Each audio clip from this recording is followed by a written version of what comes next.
Ipinahayag ng Department of Foreign Affairs o DFA na gagawing testigo si Mary Jane Veloso sa kasong isinampa ng Pilipinas laban sa umano'y recruiter nito na si Maria Cristina Serio. Ito ang balita ni Darlene Basinan. Ibinalik na sa District Jail ng Wirugunan, Mergangsan sa Yogyakarta si Mary Jane Veloso matapos mabigyan ng last-minute reprieve ni Indonesian President Joko Widodo. Si Veloso ay hindi nakasama sa mga in-execute kaninang madaling araw kasunod ng last appeal ng bansa na gawin itong testigo laban sa kanyang recruiter. Meminta kepada kita untuk Philippine government has asked Indonesia to postpone the execution of Mary Jane Veloso as she needs to testify for the case. Mary Jane was asked to give detailed information and testify. That's why we postponed it as we respected the ongoing legal process in the Philippines.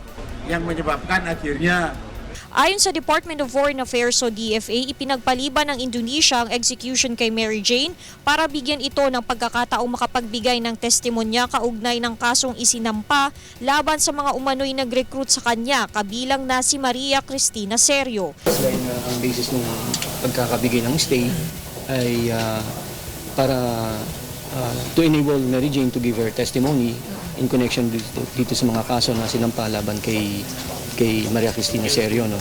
So, gagawin natin ngayon, we should undertake and complete this investigation as soon as possible. Natuwa ang DFA nang malamang hindi natuloy ang firing squad kay Mary Jane kaninang madaling araw.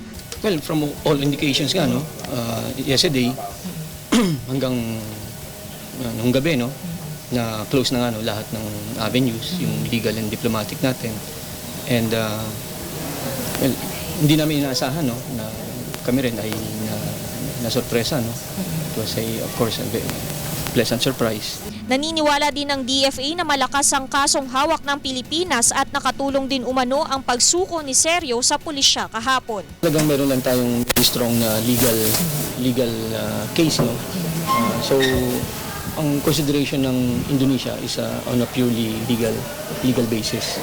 Ayon naman sa Malacanang, ginagawa na ngayon ni DOJ Secretary Laila de Lima ang lahat ng kinakailangang legal action at nakatakda ring tumulak ang Justice Secretary sa Indonesia. Darlene Basinan, UNTV News Worldwide.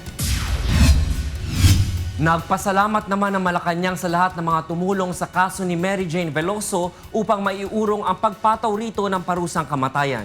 Ito ang balita ni Nel Maribuhok. The execution of Mary Jane Veloso has been postponed due to the request of the Philippine President Benigno Aquino in relation to an alleged human trafficker who recently gave herself up in the Philippines. So that is the official line of the spokesperson of the Attorney General's office. Binasa ni Cabinet Secretary Rene Almendras ang ipinadalang mensahe ng opisina ng Indonesian Attorney General's Office sa Malacanang kaugnay ng postponement ng execution kay Veloso. Ayon sa kalihim, hindi dapat maging usapin dito kung sino ang may credit, ngunit hindi naman makatwiran na sabihin ng mga kritiko na walang ginawa si Pangulong Aquino upang isalba ang buhay ni Mary Jane. Ayon sa Malacanang, ang mahalaga sa kasalukuyan ay ginagawa na ngayon ni DOJ Secretary Laila de Lima ang lahat ng mga kinakailangang legal action. Nakatakdang magtungo ang Justice Secretary sa Indonesia upang asikasuhin ang kaso ni Veloso na pinaniniwala ang naging biktima ng human trafficking. De Lima told me this morning that they will work as hard as they can to produce that. So what is important is to relay what is presently available to the Indonesian side so they will have a greater appreciation of why we think this is a very good development. Nagpasalamat naman ang Malacanang sa lahat ng mga tumulong upang maipagpaliban ang execution kay Veloso. Nel Maribuhok, UNTV News Worldwide.